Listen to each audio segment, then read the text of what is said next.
Have you ever wondered what happens when you click on a link? It seems like magic, doesn't it? One moment you see a picture of a cat. Next, a video from the other side of the world. This is all thanks to the internet. The internet is a giant, worldwide network of computers. Think of it like a huge glowing web connecting billions of devices, computers, phones, tablets, refrigerators. It's not a cloud in the sky. It's a real physical system of cables, wires, machines that stretch across the planet. It lets us share information and talk almost instantly. The internet is a global superhighway for information. Instead of cars, it carries tiny pieces of data. One of humanity's most amazing inventions built by scientists and engineers over many years. Imagine you want to send a book to a friend in another city. You would not just throw the whole book in the mail. Put it in a box, write your friend's address on it, send it through the postal service. The internet works in a very similar way, but it is much, much faster. When you send an email click on a website, the information is broken down into tiny pieces. These little pieces are called packets. Each packet is like a tiny digital envelope. It contains a small part of the total information, like a single page from that book. Each packet is given a special digital address label. This label has important information written on it: where the packet is coming from, your computer's address, where it needs to go, the destination computer's address, and which number packet it is, so pieces can be put back together in the right order. This system makes sending large files very efficient. Videos, photos. If one packet gets lost along the way, the system just asks for that one tiny piece to be sent again instead of the whole file. It is a very clever system. Once these packets are created and labeled, they are sent out onto the internet highway. The packets do not all have to travel together.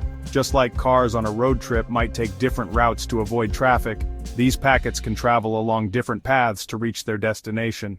So, where do all these packets get their information from? They get it from special, powerful computers called servers.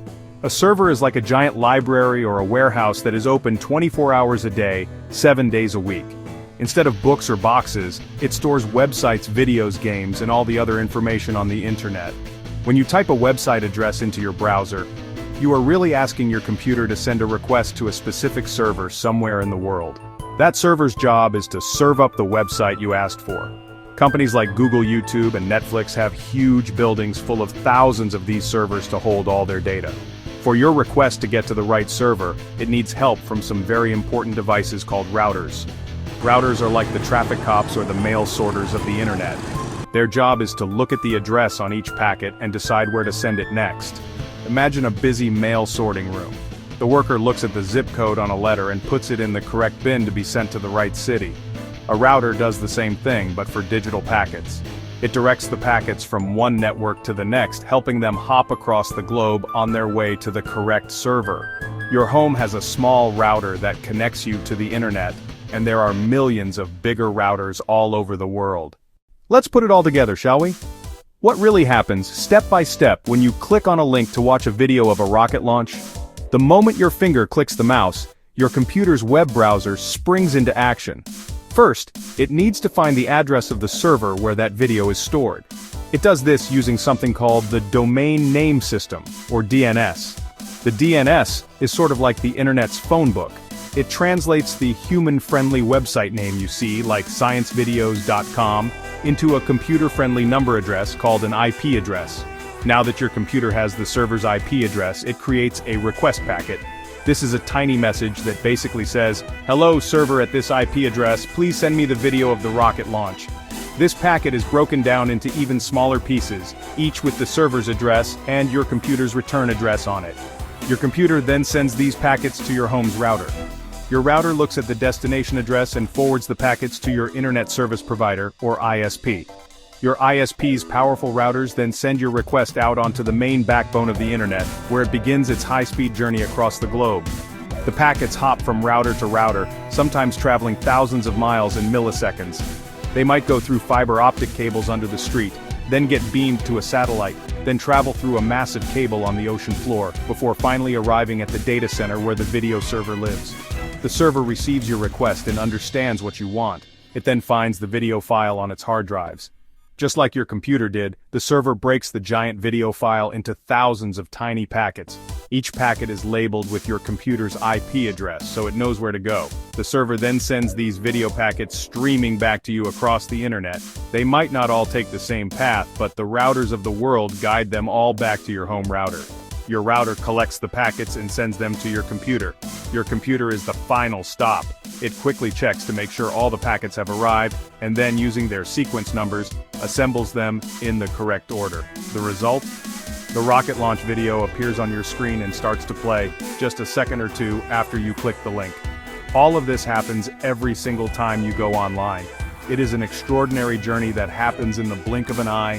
It is the invisible force that powers our modern world, connecting billions of us in a shared digital space.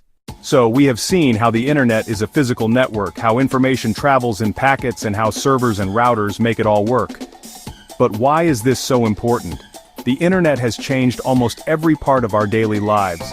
It's more than just a tool for watching videos or sending messages. It's become the primary way we learn, work, and connect with one another. Students can use the internet to research any topic imaginable, accessing libraries and knowledge from all over the world without ever leaving their classroom. It opens up a universe of learning that was once impossible. The internet connects people like never before in human history. A grandparent in one country can see their grandchild in another country using a video call and talk to their grandchild, sharing moments in real time. Friends who move far away can stay in touch easily through social media and messaging apps. It breaks down the barriers of distance, allowing us to build and maintain relationships with people no matter where they are. This global connection helps us understand different cultures and perspectives, making the world feel a little bit smaller and a lot more friendly. It fosters a sense of global community. Furthermore, the internet is a powerful tool for creativity and business. In the end, the internet is a testament to human ingenuity. It's a complex system built on simple rules of cooperation. Understanding how it works is not just cool science, it helps us appreciate this amazing tool that brings us all closer together.